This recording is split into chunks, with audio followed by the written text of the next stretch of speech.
साल 1971 बांग्लादेश में आजादी की आवाज बुलंद होती है और पाकिस्तान सिविल वॉर के सबसे बैड फेज से गुजर रहा होता है।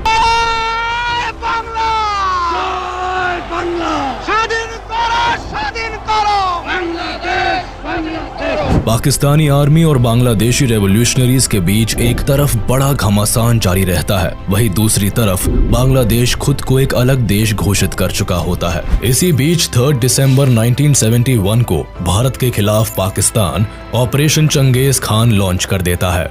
पाकिस्तान एयरफोर्स इंडिया के कई एयरफील्ड्स पर बमबारी करना शुरू कर देती है और अब भारत भी इस जंग में शामिल हो जाता है और इसी के साथ शुरुआत होती है इंडिया पाकिस्तान वॉर ऑफ 1971 की। लेकिन भारत और पाकिस्तान के बीच ये वॉर होती ही क्यों है? पाकिस्तान के सिविल वॉर से भारत का क्या लेना देना होता है? और 1947 में पाकिस्तान का दामन थामने वाला ईस्ट पाकिस्तान आखिर क्यों आजादी की मांग पर उतर आता है? भारत का इस पूरे वॉर में क्या कंट्रीब्यूशन रहता है? कॉलोनियल टाइम से पहले इंडियन सबकॉन्टिनेंट में एक नहीं बल्कि कई किंगडम्स राज करते थे। ये सभी किंगडम्स अपने आप को एक अलग भाषा, ट्रेडिशन, कल्चर से आइडेंटिफाई करते थे और कुछ यही कहानी आज के वेस्ट बंगाल और बांग्लादेश की भी थी, जो उस टाइम में बंगाल के नाम से जाना जाता था। 13th सेंचुरी से ही इस एरिया पर ज्यादातर मुस्लिम रूलर्स का रूल चलता था, लेकिन धर्म से ज्यादा यहाँ के लोग खुद को बंगाली भाषा, कल्चर और ट्रेडिशन से इंटीग्रेटेड महसूस करते थे। अलग अलग धर्म से होने के बाद भी यहाँ कम्युनिटीज में यूनिटी एग्जिस्ट करती थी। 1757 में बंगाल में ब्रिटिश राज आने के बाद कम्युनिटीज के बीच धर्म की खाई गहरी होती जाती है, लेकिन एक चीज जो हमेशा कॉमन रहती है वो है बंगाली एथनिसिटी।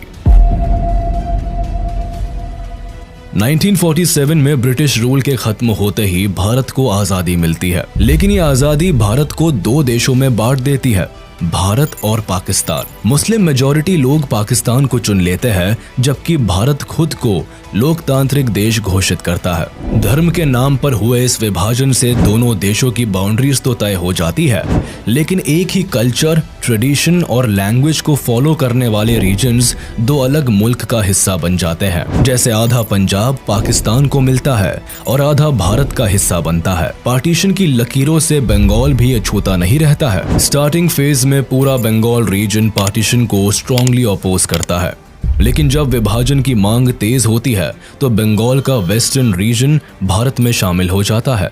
वही Muslim majority East Bengal Pakistan का हाथ थाम लेता है। उनकी उम्मीद होती है कि इस्लाम की फाउंडेशन पर बने पाकिस्तान में उन्हें better social and economic status और फैसिलिटीज मिलेंगी। साथ ही पाकिस्तानी गवर्नमेंट उनके फंडामेंटल राइट्स को रिकॉग्नाइज करे और उन्हें उनका पूरा हक दे। पाकिस्तान के साथ भारत में रह रहे कुछ मुस्लिम्स की भी यही उम्मीद होती है। इसलिए जब बंटवारा होता है तो दोनों ही कम्युनिटीज में मास माइग्रेशन देखने को मिलता है। हिंदू पाकिस्तान से भारत आते हैं तो मुस्लिम भारत से पाकिस्तान चले जाते हैं। वेस्ट बंगाल और बिहार से भी कई बिहारी मुस्लिम्स ईस्ट बंगाल की तरफ माइग्रेट करते हैं और हिंदू लोग भारत आ जाते हैं। ये मास माइग्रेशन अपने साथ एक बहुत बुरा दौर लेकर आता है, जिसमें दंगे फसाद से बेकसूर लोग मारे जाते हैं। लॉ एंड ऑर्डर पूरी तरह से तहस नहस हो जाता है। 14 लाख लोग अपना घर छोड़ देते हैं और लाखों फैमिलीज को अपनी डेस्टिनेशन पर पहुंचने से पहले ही मौत के घाट उतार दिया जाता है। मरने वालों की संख्या 2 लाख से 20 लाख तक बताई जाती है। इन टफेस्ट सिचुएशंस के बीच इंडिया का डिवीजन हो जाता है और एक नई कंट्री दुनिया को मिलती है, पाकिस्तान, जिसके 2 हिस्से होते हैं, वेस्ट पाकिस्तान और ईस्ट पाकिस्तान, जो एक दूसरे से 1600 किलोमीटर की दूरी पर होते हैं। पाकिस्तान की फॉर्मेशन में मेजॉरिटी भले ही मुस्लिम्स की होती है, लेकिन सभी एक अलग एथनिक ग्रुप को रिप्रेजेंट करते हैं। Majority of ethnic group Bengali Muslim की होती है, जो ईस्ट पाकिस्तान में रहते हैं, जबकि वेस्ट पाकिस्तान में पंजाबी, सिंधी, पख्तूनी और बलोची एथनिक ग्रुप की सुपीरियोरिटी रहती है। ऐसे में एक बड़ी आबादी होने के बाद भी बंगाली मुस्लिम्स को साइडलाइन कर दिया जाता है। पॉलिटिक्स से लेकर ब्यूरोक्रेसी, मिलिट्री और सभी पावरफुल पोजीशंस पर वेस्ट पाकिस्तान के एथनिक ग्रुप को रिप्रेजेंटेशन मिलती है। Specifically government related important decisions and work primarily West Pakistan में कॉन्सेंट्रेटेड रहते हैं। पाकिस्तान की पॉलिटिक्स में भी भी वेस्ट पाकिस्तान का इन्फ्लुएंस रहता है। 1947 में पाकिस्तान की शुरुआत भारत की तरह एक पार्लियामेंट्री डेमोक्रेसी से होती है, जिसमें प्राइम मिनिस्टर की कमान लियाकत अली खान संभालते हैं, जबकि मोहम्मद अली जिन्ना को पहला गवर्नर जनरल बनाया जाता है। अपने पहले ही टर्म में लियाकत सरकार को ईस्ट पाकिस्तान और वेस्ट पाकिस्तान को इफेक्टिवली गवर्न करने में कई परेशानियों का सामना करना पड़ता है, जो आने वाली सरकार को भी महसूस होती है। मैक्सिमम पावर सेंट्रल गवर्नमेंट में एक ही पोजीशन पर कॉन्सेंट्रेटेड होती है, जिसकी वजह से पाकिस्तान में पॉलिटिकल इंस्टेबिलिटी भी आने वाले सालों में देखने को मिलती है और ईस्ट पाकिस्तान को रिप्रेजेंटेशन का सही मौका नहीं मिल पाता है। 21 मार्च 1948 को मोहम्मद अली जिन्ना एक नया रूल लेकर आते हैं और उर्दू को पाकिस्तान की ऑफिशियल लैंग्वेज डिक्लेयर कर देते हैं। State language of Pakistan is going to be Urdu and no other language. Jinnah का ये डिक्लेरेशन ईस्ट पाकिस्तान को हिला कर रख देता है। वेस्ट पाकिस्तान के उर्दू इम्पोजिशन को ईस्ट पाकिस्तान में भारी क्रिटिसिज्म झेलना पड़ता है। बंगाली मुस्लिम्स के लिए उर्दू एक एलीट भाषा होती है, जिसे केवल हाई ऑफिशियल्स ही बोलते थे, जबकि ईस्ट पाकिस्तान में दशकों से बच्चा बच्चा बंगाली भाषा बोल रहा होता है। भाषा की जबरदस्ती से ईस्ट पाकिस्तान में बंगाली लैंग्वेज मूवमेंट की शुरुआत होती है। अपनी भाषा को बचाने के लिए लोग सड़कों पर उतर आते हैं।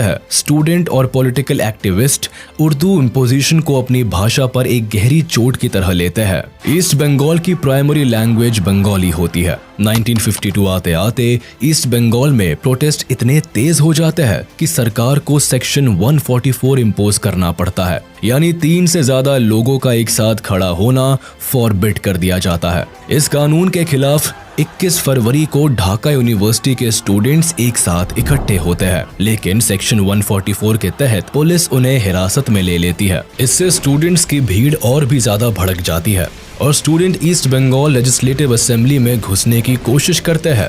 उन्हें रोकने के लिए पुलिस प्रदर्शनकारियों पर ओपन फायर करती है, जिसमें 5 लोगों की मौत हो जाती है। आगे चलकर ये दिन बांग्लादेश के इतिहास में अमर हो जाता है और आज भी इसी दिन को बांग्लादेश अपने लैंग्वेज मार्टर्स डे के तौर पर मनाता है। सरकार और बंगालियों का ये क्लैश इस कदर बढ़ जाता है कि 1956 में सरकार को बंगाली भाषा को ऑफिशियल स्टेटस और 1956 में स्टेट लैंग्वेज का दर्जा देना पड़ता है। ईस्ट पाकिस्तान में रह रहे लोगों की मांग तो पूरी हो जाती है, लेकिन सरकार के साथ इनकी नाराजगी खत्म नहीं होती, बल्कि ये घटना आग में घी का काम करती है।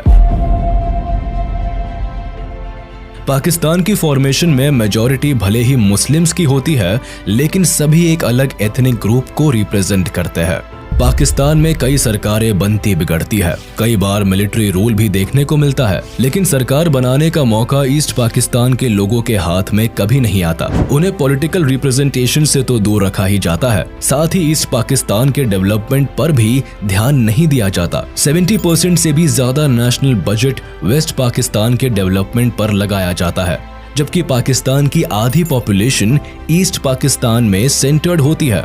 यही से पाकिस्तान को अपना 62% रेवेन्यू भी मिलता है। फिर भी इस हिस्से की ग्रोथ रेट 2.6% होती है, जबकि वेस्ट पाकिस्तान 4.4% की ग्रोथ से बढ़ता है। एक ही देश के दोनों हिस्सों में इस हद तक इकोनॉमिक डिस्क्रिमिनेशन होने से गवर्नमेंट और बंगाली लोगों के बीच की खाई गहरी होती चली जाती है। 1966 में मामला तब ज्यादा बिगड़ जाता है जब ईस्ट पाकिस्तान की अवामी लीग पार्टी सेंट्रल गवर्नमेंट के सामने इकोनॉमिक डेवलपमेंट को लेकर 6 पॉइंट की डिमांड उठाती है। पार्टी के लीडर शेख मुजीबुर रहमान इन डिमांड्स को पेश करते हैं, जिसमें साफ कहा जाता है कि ईस्ट पाकिस्तान को एक ग्रेटर ऑटोनॉमी बना दिया जाए, इसके रिसोर्सेज को यूज करने की पावर ईस्ट पाकिस्तान की सरकार के हाथ में दी जाए, यहाँ तक कि ईस्ट पाकिस्तान की अपनी एक अलग करेंसी हो, साथ ही वहां एक अलग रिजर्व बैंक स्टैब्लिश किया जाए। इसके अलावा ईस्ट पाकिस्तान को फॉरेन रिजर्व रखने की पावर भी दी जाए और इनके पास अपनी एक अलग डिफेंस फोर्स हो। अवामी लीग की ये डिमांड सत्ता में बैठी सरकार की जड़ें हिला देती है। इन पॉइंट से जाहिर होता है कि ईस्ट पाकिस्तान को इंडिपेंडेंट कंट्री बनाने की कोशिश की जा रही है। सरकार इन सभी पॉइंट्स को रिजेक्ट कर देती है और इन डिमांड्स को देश के खिलाफ बताती है। अवामी लीग भी इस फैसले से चुप नहीं बैठती और कंटिन्यूअस इस पर काम करती है। इसीलिए 1968 में सरकार अवामी लीग के लीडर शेख मुजीबुर रहमान और कई ऑफिशियल्स को देश के खिलाफ कॉन्स्पिरेसी रचने के इल्जाम में अरेस्ट कर लेती है। उस वक्त पाकिस्तान में जनरल अयूब खान की सरकार होती है और वो इल्जाम लगाते हैं कि अवामी लीग अगरतला में भारत सरकार के साथ मिलकर एक आजाद देश बनाने की साजिश कर रही है। लेकिन उनके ये सभी चार्जेस ईस्ट पाकिस्तान में काम नहीं करते, क्योंकि तब तक शेख मुजीबुर अवाम के बीच एक पॉपुलर लीडर बन चुके होते हैं। ये बंगाली अवाम के लिए उनकी आवाज बन चुके होते हैं। लोग अपने सुनहरे भविष्य की उम्मीद अवामी लीग से लगाकर रखते हैं। इसीलिए जब शेख मुजीबुर के अरेस्ट की खबर ईस्ट पाकिस्तान की जनता को मिलती है तो लोग सड़कों पर उतर आते हैं, जगह जगह प्रोटेस्ट होने लगते हैं। लोगों में इस कदर गुस्सा भरा होता है कि सरकार को मजबूरन घुटने टेकने पड़ते हैं। 22 फेब 1969 को शेख मुजीबुर को रिहा कर दिया जाता है। लेकिन ईस्ट पाकिस्तान में प्रोटेस्ट इस कदर बढ़ जाते हैं कि जनरल अयूब खान को रिजाइन करना पड़ता है। इसके बाद प्रेसिडेंट का पद संभालते हैं जनरल याह्या खान, जो 1970 में पाकिस्तान में पहली बार जनरल इलेक्शन कराते हैं। Elections will take place. I have left this decision to the Chief Election Commissioner. Pakistani government इस गुमान में होती है कि majority of seats West Pakistan की पॉलिटिकल पार्टीज के हाथ आएगी, लेकिन जब रिजल्ट आता है तो पाकिस्तानी सरकार की नींव हिल जाती है। अवामी लीग को जनरल इलेक्शंस में भारी मतों से जीत मिलती है। 313 में से 167 सीट्स अवामी लीग को मिलती है, लेकिन वो ये सभी सीट्स ईस्ट पाकिस्तान में हासिल करते हैं, जबकि वेस्ट पाकिस्तान में एक भी सीट पर अवामी लीग की जीत नहीं होती। कुछ यही हाल वेस्ट पाकिस्तान की पाकिस्तान पीपल पार्टी का भी होता है, जिसे वेस्ट पाकिस्तान में 86 सीट्स मिलती है और ईस्ट पाकिस्तान में 0। अवामी लीग को पाकिस्तान में सरकार बनाने का अधिकार तो मिल जाता है, लेकिन ये वेस्ट पाकिस्तान की पॉलिटिकल पार्टीज को जरा भी रास नहीं आता। इसीलिए याह्या खान और PPP leader Zulfikar Ali Bhutto military officials के साथ मिलकर नेशनल असेंबली को कैंसिल करने का प्लान बनाते हैं। 1 मार्च 1971 को प्लान के according Yahya Khan national assembly को कैंसिल कर देते हैं। ईस्ट पाकिस्तान की आवाम इस नाइंसाफी के खिलाफ आवाज उठाने से पीछे नहीं रहती। डेमोक्रेसी का ऐसा मजाक बनता देख लोग प्रोटेस्ट कर देते हैं। पहली बार ईस्ट पाकिस्तान में आजादी के नारे लगते हैं। सभी लोग साथ मिलकर एक नए देश की मांग करते हैं और बांग्लादेश नाम दुनिया के सामने आता है। अवामी लीग पार्टी भी अपनी आवाज बुलंद करती है और शेख मुजीबुर जनता के सपोर्ट में उतर आते हैं।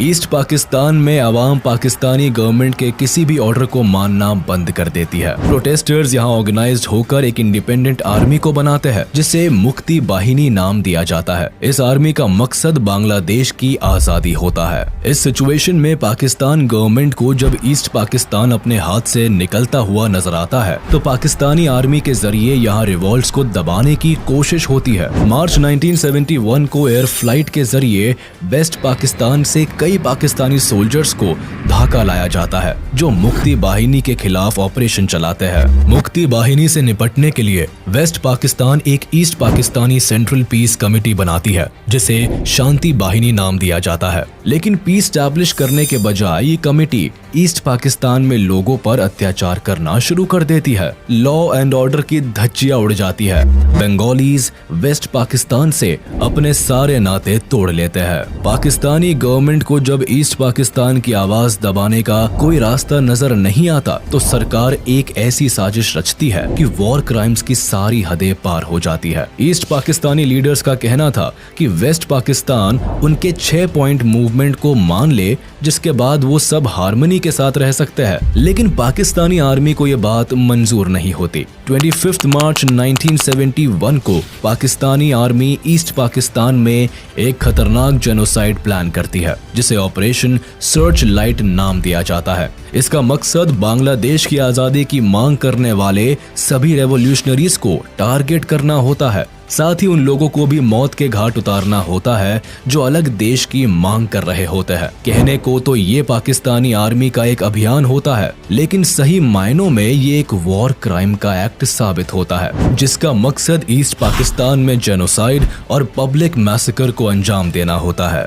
25 मार्च बांग्लादेश के लोगों के लिए सबसे काली रात साबित होती है। Troops from West Pakistan, Punjabis, savagely terrorized the Bengali population of East Pakistan. Perhaps 1 million people died.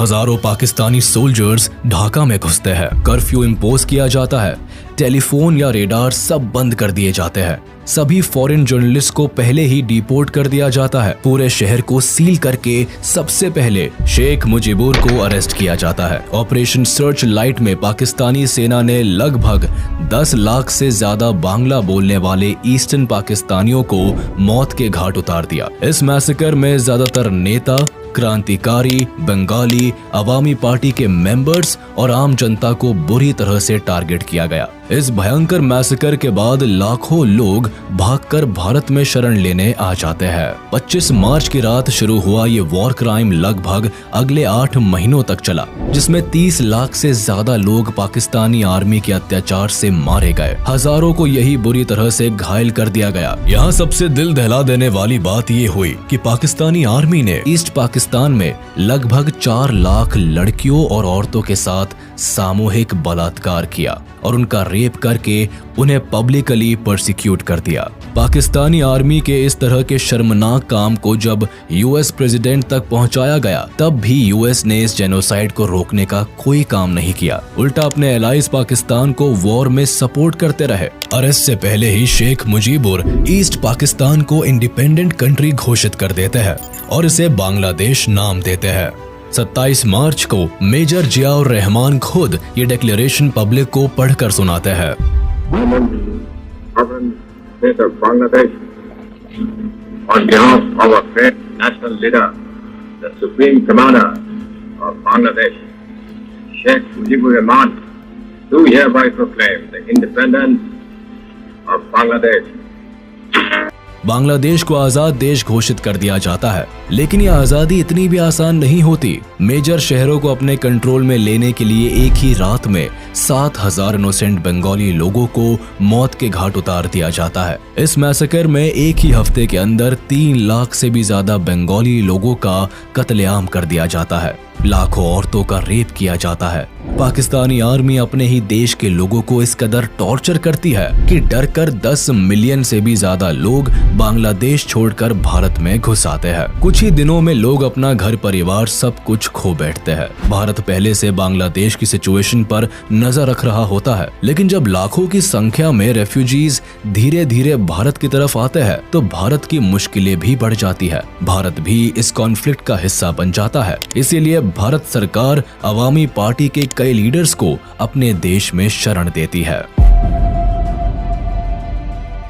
10 अप्रैल 1971 को अवामी लीडर्स कोलकाता में ही people republic of Bangladesh government को बनाते हैं। शेख मुजीबुर रहमान को बांग्लादेश का प्रेसिडेंट चुन लिया जाता है, जबकि तजुद्दीन अहमद को प्राइम मिनिस्टर बनाया जाता है। लेकिन भारत की असल समस्या 10 मिलियन रेफ्यूजीज को लेकर होती है।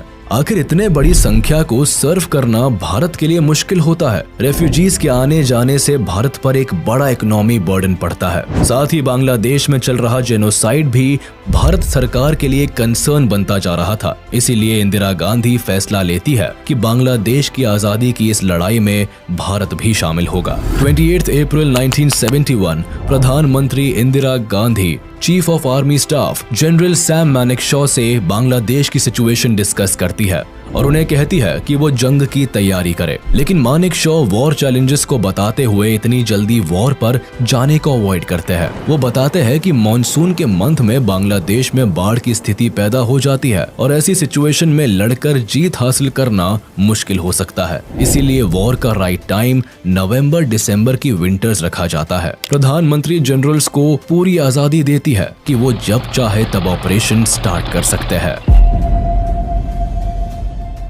हम हर तरह से मुक्ति वाहिनी की सहायता करेंगे, बांग्लादेश के लोगों की मदद करेंगे।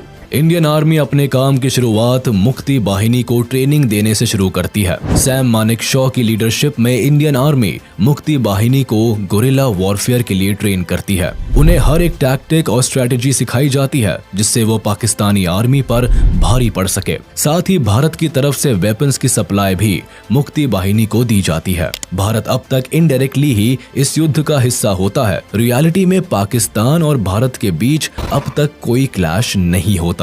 3 दिसंबर 1971 को सिचुएशन तब बदल जाती है जब पाकिस्तान ऑपरेशन चंगेज खान को लॉन्च कर देता है और ये उसकी सबसे बड़ी भूल साबित होती है। वो भारत के 11 एयरफील्ड्स को निशाना बनाता है। अमृतसर, आगरा, पठानकोट, जोधपुर, श्रीनगर, अंबाला जैसे 11 एयरफील्ड्स को टारगेट किया जाता है। रेडार स्टेशन को डिस्ट्रॉय करने की कोशिश की जाती है। पाकिस्तान की तरफ से जंग का बिगुल बज चुका होता है और उसी शाम इंदिरा गांधी भी रेडियो मैसेज देकर जनता को इसकी जानकारी देती है। कुछ ही घंटे पहले करीब 5:30 बजे शाम के 3 दिसंबर पाकिस्तान ने हमारे ऊपर एक हमला किया। पाकिस्तानी हवाई जहाजों ने हमारे अमृतसर, पठानकोट, श्रीनगर, अवंतीपुर, उत्तरलाई, जोधपुर, अंबाला और आगरे के हवाई अड्डों पर बमबाजी की। पश्चिमी पाकिस्तान की लड़ाई थी, वो लड़ाई भारत पर भी आ गई है। इस चुनौती का सामना जोरों से करना है। मुझे जरा भी संदेह नहीं है कि विजयी भारत की जनता की, भारत की बहादुर सेना की होगी। पाकिस्तान का मकसद भले ही भारत के एयरफील्ड को तबाह कर इंडियन एयरफोर्स को वॉर से बाहर रखने का होता है, लेकिन लकीली इनके निशाने सटीक नहीं बैठते और इंडियन एयरफोर्स तुरंत ही सतर्क हो जाती है और इन्हीं रनवेज से AIF अपने टारगेट संभाल लेती है और पाकिस्तानी आर्मी को मुंह तोड़ जवाब देने को तैयार हो जाती है। पाकिस्तान इंडियन एयरबेस को नुकसान पहुंचाने से भले ही चूक जाती है, लेकिन इंडियन एयरफोर्स जब एयर स्ट्राइक पर उतरती है तो पाकिस्तान के कई रनवे को तबाह करके ही दम लेती है। मुरिद, मियानवाली, सरगोधा, चांडलर, रिसलवाला वेस्ट पाकिस्तान के कुछ जरूरी एयर बेसेस होते हैं जिन्हें इंडियन एयरफोर्स बुरी तरह डैमेज कर देती है। वेस्ट पाकिस्तान के रनवेज की हालत इतनी खराब हो जाती है कि कई दिनों तक वह वॉर के लिए कुछ एयर बेसेस को यूज नहीं कर पाते। कुछ यही हाल इंडियन आर्मी ईस्ट पाकिस्तान के एयर बेसेस का भी करती है, जहां 2 दिन के अंदर ही चिट्टागोंग, जेसोर और कुर्मितोला एयर बेसेस को तबाह कर देती है। 4 दिसंबर को इंडियन नेवी भी पाकिस्तानी नेवल आर्मी को मुंह तोड़ जवाब देने से बाज नहीं आती। इंडियन नेवी को जानकारी होती है कि कराची पोर्ट पाकिस्तान नेवी का सबसे बड़ा हेडक्वार्टर होता है। ये पोर्ट पाकिस्तान के मैरीटाइम ट्रेड के लिए भी सबसे इम्पोर्टेंट है। इसे नुकसान हुआ तो पाकिस्तान की इकोनॉमी क्रैश कर सकती है। इसीलिए इंडियन नेवी कराची हार्बर को अपना टारगेट बनाती है और इस ऑपरेशन को नाम देती है ऑपरेशन ट्राइडेंट। इस ऑपरेशन की कमान संभालते हैं navy chief admiral SM Nanda, जो कि इंदिरा गांधी से परमिशन लेने के बाद 25th स्क्वाड्रन कमांडर बबरू भान यादव को अटैक की जिम्मेदारी देते हैं। इनकी कमान में इंडियन नेवी का ग्रुप 460 किलोमीटर कराची के साउथ कोस्ट में चला जाता है और रात होने का इंतजार करते हैं, क्योंकि रात के अंधेरे में पाकिस्तानी एयरक्राफ्ट एयर बॉम्बिंग नहीं कर सकते थे। इंडियन नेवी का प्लान होता है कि वह अंधेरे का फायदा उठाकर पाकिस्तान की वॉरशिप्स को पूरी तरह तबाह कर दे। इसीलिए शाम होते होते इंडियन नेवी कराची पोर्ट के 330 किलोमीटर करीब चले जाते हैं। इनके पास INS Veer, INS Nirghat and INS Nipat जैसी मिसाइल बोट्स और 2 anti submarine corvettes INS Kiltan और INS कटचल होती है। सभी वॉरशिप्स भारी मिसाइल से लैस होती है। रात को जब पाकिस्तानी नेवी को अंदाजा भी नहीं होता कि वह बड़े हमले का शिकार होने वाले हैं, तभी इंडियन वॉरशिप्स कराची से 130 किलोमीटर की दूरी से ही पाकिस्तानी वॉरशिप का पता लगा लेती है।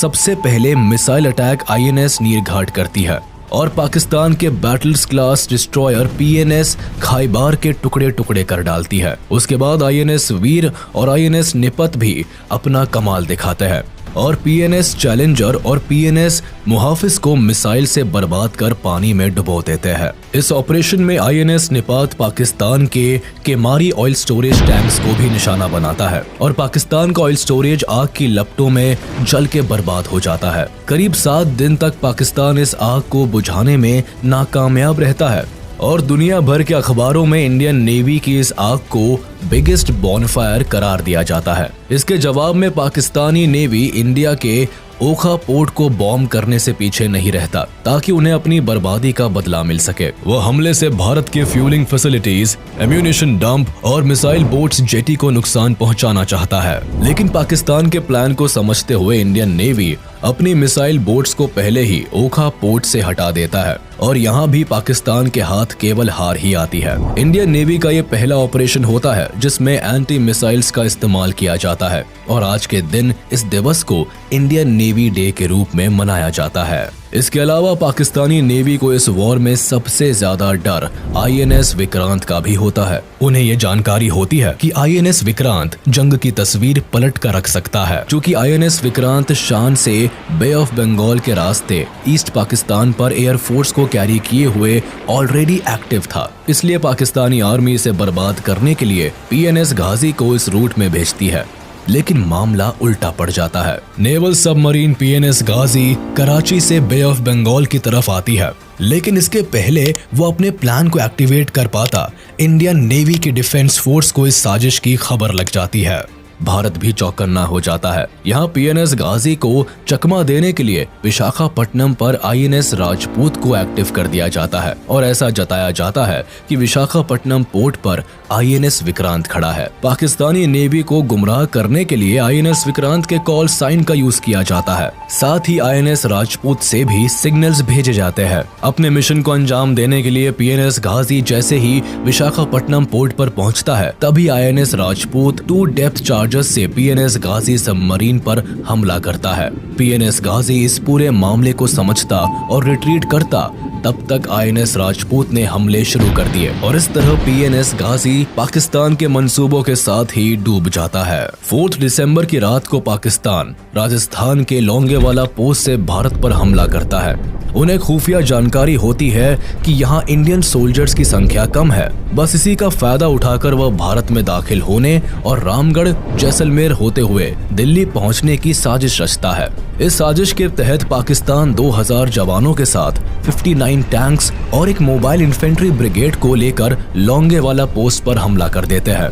यहाँ उनका सामना भारतीय सेना की 23वीं बटालियन पंजाब रेजिमेंट की कंपनी से होता है, जिसकी कमान मेजर कुलदीप सिंह चंदपुरी के पास होती है। 7 दिसंबर 1971 तक लड़ी गई इस लड़ाई में पाकिस्तान के मंसूबे धरे के धरे रह जाते हैं, जब मेजर कुलदीप सिंह चंदपुरी की लीडरशिप में केवल 120 इंडियन सोल्जर्स ही पाकिस्तान के हजारों सोल्जर्स और टैंक्स को धूल चटा देते हैं। लोंगेवाला में भारतीय सैनिक एक ऊंचे रेत के टीले को अपने कब्जे में ले लेते हैं और इस ऊंचाई का फायदा उठाकर अपनी स्ट्रैटेजी बनाते हैं। कुलदीप सिंह चंदपुरी को पता होता है कि सुबह होने तक उन्हें कोई हवाई मदद नहीं मिल सकती, इसीलिए वह सुबह तक पाकिस्तानी आर्मी को उलझा कर रखने की स्ट्रैटेजी बनाते हैं। हालांकि पाकिस्तान से फायरिंग पहले स्टार्ट होती है, लेकिन आगे वह बढ़ते हुए पाकिस्तानी टैंक चारों तरफ लगे कटीले तारों को देखकर रुक जाते हैं। इन वायर्स को वो लैंड माइंस का सिंबल समझकर एक जरूरी वक्त तारों को हटाने और अपने कंफ्यूजन को क्लियर करने में गुजार देते हैं। फिर जैसे ही पाकिस्तानी टैंक्स आगे बढ़ते हैं, वो रेगिस्तान की रेत में फंस जाते हैं। एक ऊंचे टीले पर होने की वजह से इंडियन आर्मी टैंक्स को डायरेक्ट हिट कर पाती है और पाकिस्तान अपने कई टैंक्स और व्हीकल्स गंवा देता है। जब तक पाकिस्तान भारत की चाल को समझ पाता, तब तक सुबह हो जाती है और सूरज की पहली किरण के साथ ही इंडियन एयरफोर्स का सपोर्ट सोल्जर्स को मिलता है। इंडियन एयरफोर्स के HAL HF-24 Marut fighters and hawker Hunter aircraft इस लड़ाई में पाकिस्तान के हमलों का मुंह तोड़ जवाब देते हैं और लोंगेवाला में जीत का बिगुल बजा देते हैं। इस हार से पाकिस्तान को बहुत बड़ा झटका लगता है। वह अपने कई सैनिक और आर्म्ड व्हीकल खो देता है। लोंगेवाला का ये एयर ग्राउंड ऑपरेशन भारत का बड़ा सक्सेसफुल ऑपरेशन साबित होता है, लेकिन पाकिस्तान के लिए ये एक बहुत बड़ी हार बन जाती है। 1971 के इस वॉर में भारत ने पाकिस्तान से लगभग 3600 स्क्वायर किलोमीटर का हिस्सा छीन लिया। पाकिस्तान से निपटने के लिए भारत की मिलिट्री पावर और स्ट्रेटेजी पाकिस्तान से कहीं ज्यादा बेहतर होती है। भारत के जनरल वेस्ट पाकिस्तान में एक डिफेंसिव वॉर स्ट्रेटेजी का इस्तेमाल करते हैं, यानी वेस्ट हिस्से में अटैक के बजाय मिलिट्री डिफेंस पर वर्क करती है, जबकि ईस्ट पाकिस्तान में Indian military aggressively attack strategy का इस्तेमाल करती है। सोल्जर्स को लड़ने के लिए फील्ड पर भेजा जाता है और इंडियन आर्मी पाकिस्तानी सोल्जर्स पर भारी पड़ती है। इंडियन डिफेंस की नेवी, एयर और मिलिट्री का कोऑर्डिनेटेड अटैक पाकिस्तान के होश उड़ा देता है। ऑपरेशन ट्राइडेंट में मिली अपार सफलता के बाद एक तरफ जहां कराची पोर्ट पर सिक्योरिटी बढ़ा दी जाती है, वहीं पाकिस्तान को समंदर में इंडियन शिप्स की एक बड़ी प्रेजेंस की खबर लग जाती है। उन्हें लगता है कि भारत फिर एक बड़े हमले की तैयारी कर रहा है, इसीलिए पाकिस्तानी वॉरशिप्स मर्चेंट शिपिंग के साथ मिलकर इंडियन नेवी को मात देने का प्लान बनाते हैं। अब इसी प्लान को फेल करने के लिए इंडियन नेवी एक फॉलो अप प्लान बनाती है, जिसका कोड नेम ऑपरेशन पायथन दिया जाता है। 8 दिसंबर को पाकिस्तान की चालों को नाकाम करने के लिए भारत की मिसाइल बोट्स INS विनाश, INS तलवार और INS त्रिशूल को कराची के साउथ में मनोरा पेनिनसुला की तरफ भेजा जाता है। इस दौरान ये मिसाइल बोट्स न केवल पाकिस्तानी पेट्रोल वेसल को टारगेट करते हैं, बल्कि 11 बजे के करीब INS विनाश अपनी 4 मिसाइल से केमारी ऑयल फार्म को टारगेट करता है। इस अटैक से पाकिस्तान का बचा कुचा केमारी ऑयल स्टोरेज भी तबाह हो जाता है। साथ ही Panamanian fuel tanker SS gulf star को भी भारी नुकसान पहुंचता है। INS विनाश पाकिस्तान के नेवी फ्लीट टैंकर PNS डक्का को बुरी तरह ध्वस्त कर देता है। इस हमले से कराची की 50% ऑयल रिक्वायरमेंट धुआं हो जाती है। पाकिस्तान की अर्थव्यवस्था को एक बड़ा झटका लगता है और एक ही रात में पाकिस्तान को लगभग $3 बिलियन का नुकसान उठाना पड़ता है। इस अटैक में भारतीय नेवी को तो कोई नुकसान नहीं पहुंचता, लेकिन पाकिस्तान को केवल आसमान ही नहीं बल्कि समंदर से भी एक बड़ी हार का सामना करना पड़ता है। वॉर में अपनी डूबती नैया को किनारे लगाने के लिए पाकिस्तान UN के पास पहुंचता है और अपील करता है कि भारत को इस वॉर से बाहर रहने के लिए कहा जाए। 4 दिसंबर को जहां एक तरफ पाकिस्तान भारत पर अटैक करता है, वहीं साइमल्टेनियसली यूनाइटेड नेशंस की सिक्योरिटी काउंसिल असेंबल होती है। एक लंबे डिस्कशन में अमेरिका सीधे पाकिस्तान के समर्थन में कूद जाता है। US, चाइना और UK मिलकर भारत को सीज फायर करने के लिए कहते हैं और दबाव बनाया जाता है कि भारत अपनी आर्मी को बांग्लादेश से वापस बुला ले। लेकिन यहाँ भारत के समर्थन में सोवियत यूनियन आगे आता है और 2 बार इस रेजोल्यूशन को वीटो कर देता है। इसकी वजह 9 अगस्त 1971 में भारत और सोवियत यूनियन के बीच साइन हुई पीस एंड फ्रेंडशिप ट्रीटी भी होती है, जो भारत और सोवियत यूनियन के बीच दोस्ती की नींव रखती है। और इस दोस्ती को गहरा होने का मौका तब मिलता है जब बांग्लादेश लिबरेशन वॉर में सोवियत यूनियन न केवल पॉलिटिकली बल्कि मिलिट्री पावर से भी भारत की मदद करता है। इंडिया ने बांग्लादेश को एक इंडिपेंडेंट कंट्री मान लिया। इसी दिन भूटान भी विश्व का पहला देश बना जिसने बांग्लादेश को ऑफिशियली एक इंडिपेंडेंट कंट्री के तौर पर एक्सेप्ट कर लिया। 8 दिसंबर 1971 को जब अमेरिका की इंटेलिजेंस को ये रिपोर्ट मिलती है कि भारत ईस्ट पाकिस्तान में एक ऑफेंसिव अटैक प्लान कर रहा है, तब US पाकिस्तान के समर्थन में अपनी 7th fleet task force Bay of Bengal की तरफ भेज देता है। US का ये 7वां बेड़ा दुनिया का सबसे बड़ा एयरक्राफ्ट कैरियर होता है, जिसका वजन 75,000 टन के करीब होता है। करीब 70 फाइटर एयरक्राफ्ट को कैरी करने वाला ये शिप न्यूक्लियर पावर्ड से लेस होता है। जाहिर था कि भारत की नेवल पावर से ये कहीं ज्यादा ताकतवर होता है और उसके सामने भारत के INS विक्रांत की फाइटर एयरक्राफ्ट की क्षमता केवल 20 एयरक्राफ्ट की होती है। पाकिस्तान को अब ये वॉर अपने हक में दिखाई देने लगती है। उसे लगता है कि अमेरिका के समर्थन से उसकी जीत पक्की है। वहीं भारत पर प्रेशर होता है कि अमेरिका की नेवल शिप से उलझने के बजाय पीछे हट जाए। सिचुएशन यहाँ हाथ से निकलती दिखाई देती है, क्योंकि UK भी पाकिस्तान के समर्थन में HMS ईगल को अरेबियन सी में उतारता है। इनकी साजिश भारत की नेवल शिप को एक पिंसर अटैक में फंसाने की होती है। भारत इस सिचुएशन से निकलने के लिए सोवियत को SOS भेजता है और इंडो सोवियत सिक्योरिटी ट्रीटी को एक्टिवेट करने के लिए कहता है, जिसके तहत किसी भी आउटसाइड अटैक होने पर सोवियत यूनियन भारत को प्रोटेक्ट करने के लिए बाध्य है। मैसेज मिलते ही ब्रिटिश अमेरिकन थ्रेट को काउंटर करने के लिए सोवियत जल्द ही कमांडर एडमिरल व्लादिमीर क्रुगलियाकोव के अंदर अपने 10th ऑपरेटिव बैटल ग्रुप को भारत की मदद के लिए भेजते हैं। सोवियत का ये पैसिफिक बेड़ा nuclear armed ships, atomic submarines और मिसाइल से लेस होता है और समंदर में ब्रिटिश और अमेरिकन बेड़े को काउंटर करने के लिए उन्हें अपने टारगेट रेंज में ले आते हैं। जिससे पहले UK और अमेरिका बे ऑफ बंगाल में एंटर कर पाए, उससे पहले ही रशियन शिप्स ब्रिटेन और अमेरिकन शिप्स को अपनी मौजूदगी का एहसास करा देती है। इसीलिए ब्रिटिश शिप्स मेडागास्कर की तरफ निकल जाती है, जबकि यूएस नेवी भी अपनी टास्क फोर्स को पीछे ले लेती है। सोवियत का साथ मिलते ही भारत की एयर, नेवी और लैंड मिलिट्री डिफेंस एक साथ मिलकर पाकिस्तानी आर्मी को घुटने टेकने पर मजबूर कर देती है। ईस्ट पाकिस्तान में पाकिस्तानी आर्मी की एयर सप्लाईज कट ऑफ कर दी जाती है। नेवल रूट्स को इंडियन नेवी ब्लॉक कर देती है और जमीन पर मुक्ति बाहिनी पाकिस्तान आर्मी की जान की दुश्मन बन जाती है। 12 दिसंबर आते आते इंडिया पाकिस्तान वॉर में पाकिस्तान एक बड़ी हार के सामने खड़ा होता है। इनकी सेना को बुरी तरह खदेड़ दिया जाता है। वेस्ट पाकिस्तान का लगभग 13,000 किलोमीटर वर्ग इलाका अब भारत के कंट्रोल में होता है और पाकिस्तानी सोल्जर्स के पास बचने का कोई रास्ता नहीं होता है। जुल्फिकार अली भुट्टो पाकिस्तान की जीत के लिए एक बार फिर अमेरिका का दरवाजा खटखटाते हैं और वॉर को डिस्कस करने के लिए न्यूयॉर्क जाते हैं। अमेरिका के साथ मिलकर वो सीज फायर का एक प्रपोजल भी तैयार करते हैं, लेकिन तब तक काफी देर हो चुकी होती है। पाकिस्तानी आर्मी इंडियन सोल्जर्स के सामने सरेंडर के लिए तैयार हो जाती है। इससे गुस्से में आकर जुल्फिकार अली भुट्टो यूएन की असेंबली छोड़कर चले जाते हैं और यहाँ पाकिस्तान की लाचारी भी पूरी दुनिया को साफ नजर आती है। I will not be a party to it. My country hearkens for me.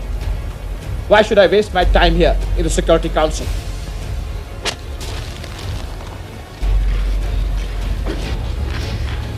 Major general JFR Jacob lieutenant general AAK Niazi के सामने इंस्ट्रूमेंट ऑफ सरेंडर का प्रपोजल रखते हैं, तो लेफ्टिनेंट जनरल AAK नियाजी इसे साइन करने से इनकार कर देते हैं। लेकिन मेजर जनरल जेकब उन्हें ये कहकर 30 मिनट का सोचने का समय देते हैं कि अगर ये इंस्ट्रूमेंट साइन नहीं हुआ तो पाकिस्तानी आर्मी के 1 लाख से भी ज्यादा सोल्जर्स की मौत के जिम्मेदार वो होंगे और मुक्ति बाहिनी को रोकने के लिए भारत आगे नहीं आएगा। 16 दिसंबर 1971 को ढाका में पाकिस्तानी आर्मी के 93,000 सोल्जर्स इंडियन आर्मी के सामने सरेंडर कर देते हैं। सभी अपनी बंदूक इंडियन आर्मी के सामने झुका देते हैं। वर्ल्ड वॉर 2 के बाद ये दुनिया का सबसे बड़ा सरेंडर होता है, जहां लगभग 1 लाख से ज्यादा सोल्जर्स इंडियन आर्मी के सामने सर झुकाए खड़े होते हैं। लेफ्टिनेंट जनरल AAK नियाजी बिना किसी रेजिस्टेंस के इंस्ट्रूमेंट ऑफ सरेंडर को साइन कर देते हैं। उनके चेहरे पर शर्म और लाचारी साफ झलकती दिखाई देती है और वो इस पूरी घटना के दौरान शर्म से अपना चेहरा झुका लेते हैं। पाकिस्तान की वॉर में हार के साथ ही वेस्ट पाकिस्तान में सरकार गिर जाती है। भारत की ये जीत पाकिस्तान के इतिहास में काला धब्बा बन जाती है। इस जीत से जहां भारत की डिफेंस फोर्स अपना लोहा मनवाती है, वहीं बांग्लादेश को उनकी आजादी मिलती है। इंदिरा गांधी बांग्लादेश को इस जीत की बधाई देती है। शेख मुजीबुर रहमान को भी रिहा कर दिया जाता है और वह आजाद बांग्लादेश के पहले प्रेसिडेंट बनते हैं। लेकिन बांग्लादेश को अपनी इस आजादी की एक बहुत बड़ी कीमत चुकानी पड़ती है। कई बच्चे, जवान और इंटेलेक्चुअल्स को आजादी की इस लड़ाई में अपना सब कुछ कुर्बान करना पड़ता है।